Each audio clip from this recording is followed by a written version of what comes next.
If you find yourself unable to access your Agoda account because you no longer have access to the email associated with it, follow these steps to recover your account. Step 1. Visit the Agoda login page. Go to the Agoda website and navigate to the login page. Look for the option that allows you to recover your account. Step 2. Select Forgot Password. Click on the Forgot Password link.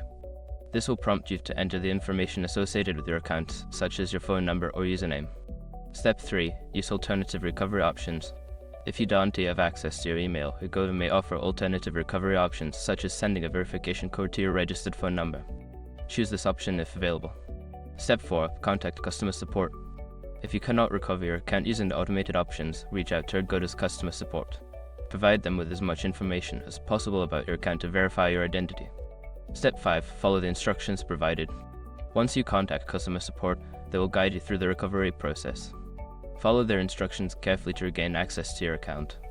By following these steps, you should be able to recover your Agoda account even without access to your email. If you encounter any issues, don't hesitate to seek further assistance from customer support.